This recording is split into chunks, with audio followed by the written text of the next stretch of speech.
कि इस यात्रा के ऊपर सबसे ज्यादा जो बीजेपी कीचड़ उछाल रही है, उसमें एक धब्बा जो लगाने का वो प्रयास बार बार कर रही है कि भारत तो पहले से जुड़ा हुआ है, भारत को कांग्रेस ने विभाजित किया। ये झूठ वो बार बार बोल रहे हैं। आप मीडिया के साथी हैं, आपसे वो अक्सर अपने सवाल जवाब में ये बात कह रहे हैं, नहीं तो उनके पास व्हाट्सएप की एक बहुत बड़ी इंडस्ट्री है जिस पे वो झूठ चलाते हैं।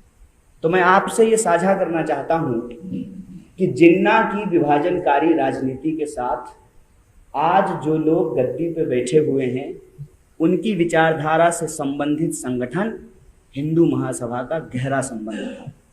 आप जानते हैं कि 47 से पहले भी देश में चुनाव हुए थे और उन चुनावों में हिंदू महासभा और मुस्लिम लीग मिल करके सरकार बनाई थी। जबकि हकीकत क्या है, जिन्ना कहते थे कि हिंदू और मुसलमान साथ नहीं रह सकते, और दूसरी तरफ जो हिंदू महासभा के नेता थे वो कहते थे हिंदू और मुसलमान साथ नहीं रह सकते। इसी बंटवारे ने, इसी नफरत की राजनीति ने देश को एक बार विभाजित कर चुका है।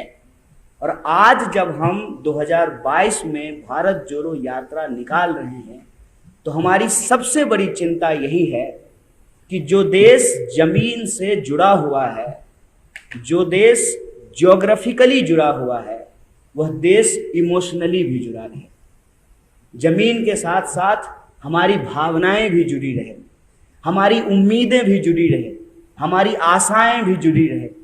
इस देश के किसी भी नागरिक को, चाहे वो समाज के अंतिम पायदान पे खड़ा व्यक्ति हो, उसको कभी ये महसूस ना हो कि इस देश में उसके भविष्य की चिंता नहीं की जा रही है। हम ये महसूस कर रहे हैं कि लगातार राजनीतिक विमर्श से, सामाजिक विमर्श से, परिवार के व्हाट्सएप ग्रुप में, स्कूल के व्हाट्सएप ग्रुप में लोगों के बुनियादी सवाल गायब कर दिए गए हैं और जो गैर जरूरी चीजें हैं उस पर फोकस किया जा रहा है। इतिहास को गलत तरीके से प्रस्तुत करके हमारे वर्तमान का अपहरण किया जा रहा है और हमारे भविष्य को अंधेरे में डाला जा रहा है। इसी परिस्थिति को समझते हुए यह भारत जोड़ो यात्रा एक पवित्र उद्देश्य लेकर के चली है। आज जब मैं सुबह चल रहा था, हम लोग रोज लगभग 20 से 25 किलोमीटर चलते हैं, तो कई लोग यात्रा के दौरान मिलने के लिए आए। अमूमन आज का फैशन ये है कि लोग फोटो खिंचा के चले जाते। मैंने कुछ लोगों से बातचीत की और वो मैं आपसे साझा करना चाहता हूँ। आज जब कुछ लोग आए, मैंने पूछा कि आप क्या करते हैं, तो कुछ लोगों ने कहा कि हम किसान हैं। वे आप यात्रा में क्यों आए हैं? उन्होंने कहा कि हमको हमारे गन्ने का दाम नहीं मिल रहा है, हमारी जो मांग थी उसको पूरा नहीं किया गया है, फसल का दाम दुगना करने की बात थी वो नहीं हो रहा है।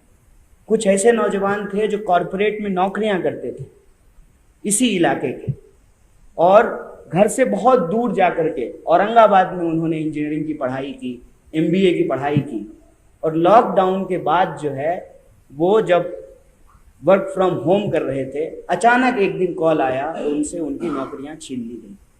कुछ ऐसी महिलाएं थी जिन्होंने साफ साफ कहा कि हम इस यात्रा में चल रहे हैं क्योंकि लगातार किचन चलाना, घर बार चलाना मुश्किल होता जा रहा है, पूरा का पूरा हमारा बजट बिगड़ गया है। जब हम ये सवाल पूछ रहे थे तो इसी बीच उनमें से एक यात्री ने पूछा कि आप क्यों चल रहे हैं? हमने कहा कि हम इसलिए चल रहे हैं कि इस देश के लाखों करोड़ों लोग रोज अपना जीवन जीने के लिए चलते हैं। हम तप करके, और राहुल जी बार बार एक शब्द का इस्तेमाल कर रहे हैं, तपस्या का। तपस्या क्या होता है? जब कोई चीज तपता है, कहते हैं ना कि सोना तप कर ही खड़ा होता है, तो वो पक्का होता है, वो मजबूत होता है। और आप महाराष्ट्र के लोग हैं, आप जानते हैं कि आपके यहाँ एक से एक तपस्वी पैदा हुए। उन्होंने अपने जीवन में त्याग किया, तपस्या की, और आपके हाथ में एक बहुत बड़ा विरासत दिया है कि आप गर्व से कह सकते हैं कि आप महाराष्ट्र की धरती से आते हैं, आपका जन्म इस महान भूमि पे हुआ है। उस मायने, उस मतलब को हम समझने के लिए चल रहे हैं कि जो दर्द हम महसूस करते हैं उस दर्द में और कितने ऐसे नौजवान हैं जो शामिल हैं, जो शरीक हैं। और हम ये महसूस कर रहे हैं कि नौजवान चाहे बिहार का हो या नौजवान महाराष्ट्र का हो, जो सरकार की योजनाएं हैं उसके चलते उनका भविष्य अंधकार में जा रहा है। यहाँ भी ऐसे नौजवान मिले जो एनसीसी में थे या किसी प्राइवेट आर्मी एकेडमी में ट्रेनिंग लिए हैं, उनको लगता है कि उनको अब आर्मी में नौकरी नहीं मिल सकती है क्योंकि सरकार नौकरियां खत्म कर रही है। और मेरी उस बात से वो सहमत होते हुए नजर आए कि आपके बच्चे की नौकरी की गारंटी नहीं है, और अमित शाह जी का बेटा बीसीसीआई का सेक्रेटरी बन गया है, और वो सेक्रेटरी बना रहे इसलिए कानून में भी परिवर्तन किए जा रहे हैं। और मजेदार बात यह है कि प्रधानमंत्री चुनावी रैलियों में खड़ा होकर के परिवारवाद पे भाषण देते हैं।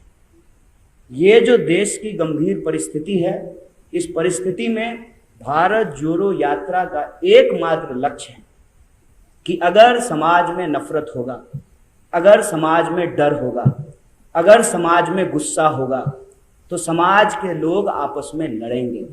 समाज के लोगों को इकट्ठा होकर के गरीबी के खिलाफ लड़ने की जरूरत है, छुआछूत के खिलाफ लड़ने की जरूरत है, महंगाई के खिलाफ लड़ने की जरूरत है, बेरोजगारी के खिलाफ लड़ने की जरूरत है। लेकिन समाज अगर पहचान के आधार पर एक दूसरे से लड़ता रहेगा, अगर देश एकजुट नहीं होगा, तो फिर देश प्रगति कैसे करेगा। यही इस यात्रा का लक्ष्य है। और इस यात्रा की सबसे बड़ी खास बात यह है कि जब हम राज्य दर राज्य, कदम दर कदम आगे बढ़ते जा रहे हैं, तो जो बात आपने सुनी होगी, जो बात आपने किताब में पढ़ी होगी, उन बातों को हम अपनी आंखों से देख रहे हैं कि यह देश अलग अलग होते हुए भी कितना एक जैसा है। आपको भाषा अलग मिल सकती है, बोली अलग मिल सकती है। मुझे यहाँ आकर के ही पता चल चुका है कि 200-250 किलोमीटर चलने के बाद ही मराठी में ही परिवर्तन हो गया है। पूरे महाराष्ट्र में एक सी मराठी नहीं बोली जाती। तो आप सोच लीजिए कि जब हम राज्य दर राज्य गुजर रहे हैं, तो कितने तरह के भाषाओं में परिवर्तन देखा।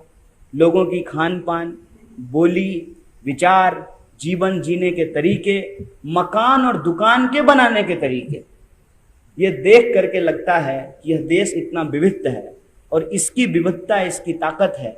इस ताकत को बचाए रखने के लिए इस देश के जो लोग, प्रेम करने वाले लोग, जिनको इस देश से मोहब्बत है, जिनको ये महसूस होता है कि कहीं ना कहीं उनकी उम्मीदें टूट रही हैं, उनकी आशाओं पे पानी फिर रहा है, उन सब से मैं ये अपील करना चाहता हूँ, ये गुजारिश करना चाहता हूँ कि आप खुद के लिए चलिए, आप अपने मुद्दे के लिए चलिए, आप अपने हाथ में वो मुद्दा लिख करके चलिए।